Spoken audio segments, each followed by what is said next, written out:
King Kong ain't got nothing on me. That's the line everyone remembers from the ending of Training Day. Denzel Washington, soaked, screaming in the middle of a residential street, completely unraveling in front of an audience of his own neighborhood. It's iconic. It's quotable. People do impressions of it at parties.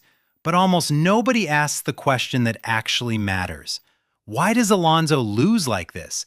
Not in a shootout, not in a courtroom. He loses because the exact neighborhood he's been exploiting all day turns around and watches him die in the street like the men he sent Jake to torture 12 hours earlier. That's not a coincidence. That's the entire film closing a circle it opened in the bathtub. Let's break down how Training Day's ending was written the moment Jake got thrown into that tub. Quick context, because we're building on something specific here, not starting from zero.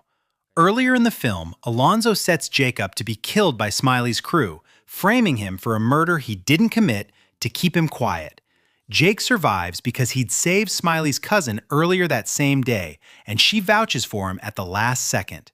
That scene ends on Smiley's line, "You know this was just business, right?" Which strips the entire ordeal of any personal meaning. It was never about Jake. It was a transaction. Here's the detail worth sitting with. The film frames that entire sequence with baptism imagery, the bathtub, the shower curtain, a shot of Jesus Christ on the wall right before Jake is nearly executed. Jake survives, and the film treats it like a rebirth. He walks out of that bathroom a different person. But baptism only works as a metaphor if something follows it. A resurrection needs a death to answer, and the film spends its entire back half setting up exactly whose death is coming. It's not subtle once you see it. Alonzo sent Jake into a baptism by violence. The ending sends Alonzo into one of his own, except his doesn't end in resurrection. Here's where the structural mirror starts to reveal itself. Jake's trap in the bathroom works because of isolation. He's alone, outnumbered, in someone else's territory, with no leverage and no way out. Until a personal connection he made earlier in the day saves him. Watch how precisely the ending recreates this exact structure for Alonzo, then inverts every variable. Alonzo's final scene also takes place in someone else's territory, the neighborhood he's been terrorizing the entire film, the same streets where he extorts, robs, and beats people who have no power to stop him. He's surrounded, just like Jake was. He's looking for a way out, just like Jake was. But where Jake had one person who remembered an act of kindness, Alonzo has an entire neighborhood that remembers years of exploitation. The community Jake helped in passing becomes Jake's salvation. The community Alonzo has been systematically abusing becomes the audience to his execution. Same structural beat, completely opposite outcome. And the film is daring you to notice that the difference isn't luck, it's math. It's the accumulated weight of who each man actually is finally being called due. Remember the low-angle shots on Smiley, Moreno, and Sniper in the bathroom scene? Shooting up at them to emphasize dominance, power, control over Jake's fate.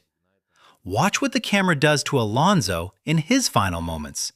He's shot increasingly from angles that strip him of exactly that dominance. Where the film once gave Alonzo commanding, low-angle hero shots throughout the day, striding through crime scenes, towering over suspects, completely in control of every room he enters, the ending systematically dismantles that visual language. By the time the Russian mob and the neighborhood close in around him, the camera treats Alonzo the way it once treated Jake in the bathroom. Surrounded, diminished, a man the frame no longer respects. This is the same trick the bathroom scene taught us to look for. Every camera choice in this film is doing double duty, building tension and making a moral argument at the same time. Here, the argument is brutally simple. Power that's built on fear evaporates the moment fear stops working. And fear stops working the second an entire community decides they're done being afraid. Here's the line everyone quotes from the bathroom scene's aftermath analysis, the moral spine of that entire sequence. Do unto others as you would have them do unto you. Most people apply that idea narrowly. Jake saved Smiley's cousin, so Smiley's cousin saved Jake. Nice clean circle, scene over. But that reading sells the film short, because Alonzo spends the entire runtime breaking that exact principle on a much larger scale against a much larger group of people, and the ending makes him pay the full price for it on that same scale. Think about everyone Alonzo wrongs over the course of this single day. He beats and humiliates dealers who have no recourse. He robs a dead man's family for cash. He uses his badge as a weapon against people who can't fight back through any legal channel. He sets up his own partner to be murdered to protect a lie. Every one of those people, every one of those neighborhoods is owed something by the logic the film already established in the bathroom. The ending simply collects on all of it at once. That's why the climax doesn't happen in a police station or a courtroom or anywhere with institutional authority.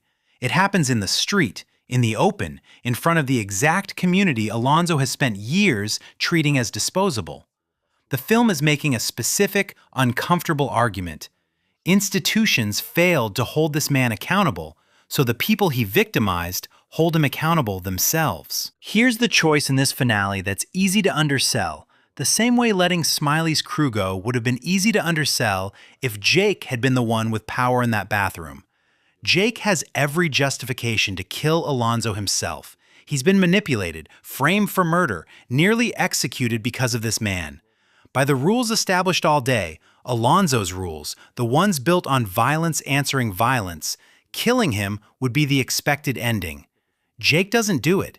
He takes the money Alonzo stole, the evidence of his corruption, and he walks away, letting the neighborhood and the Russians finish what the day's events set in motion. Watch how the film frames this choice. Jake isn't shot with the same predatory, low-angle menace the gangsters had in the bathroom when they were closing in on him. He's shot upright, steady, controlled, the visual opposite of every frame that's defined Alonzo's power all day. That's the actual transformation the bathroom scene promised. Not that Jake becomes someone who can match Alonzo's violence, that he becomes someone who doesn't need to. The baptism wasn't preparing Jake to become a killer, it was preparing him to recognize the system Alonzo represents and choose to step outside of it entirely, which, in this film's moral math, is a far more devastating verdict on Alonzo than a bullet would have been. One last detail worth sitting with, because it's the piece that makes this whole structure click into place. Throughout the film, Alonzo treats the neighborhood like scenery, people to use, manipulate, or discard depending on what he needs that day. He moves through it like he owns it. The ending reveals he never did. The Russians who corner him aren't there because of Jake. They're there because Alonzo stole from them too, earlier in the film, in a completely different storyline that seems unconnected until this exact moment. And once the Russians have him, it's the neighborhood, the people, not the police, not Jake himself, who decide what happens to a man who spent years treating their streets as his personal hunting ground. That's the real punchline of Do Unto Others. It was never a private contract between Jake and Smiley's cousin. It's the entire film's operating principle, scaled up to its logical conclusion. Alonzo built an empire on the idea that some people don't get justice. The ending is the neighborhood proving him wrong, on his own street, in the open, with no badge left to protect him. So here's where that leaves the bathtub scene, and why it was never just a tense detour in the middle of the film. It was the blueprint. Isolation, false power, a debt finally collected by people who remembered exactly what they were owed. Jake lived through that exact structure and came out the other side transformed. Alonzo lives through the same structure at the end of the film and doesn't come out at all. The baptism imagery wasn't decoration. It was the film telling you, an hour and a half before it happened, that someone in this story was due for a reckoning, and laying out, in advance, exactly what that reckoning would look like when it finally arrived. Training Day doesn't end with a twist. It ends with a debt getting paid, in the exact currency the film spent its entire runtime establishing. That's not just a great ending, that's a film that knew exactly what story it was telling from a scene most people remember only for how terrifying it was in the moment.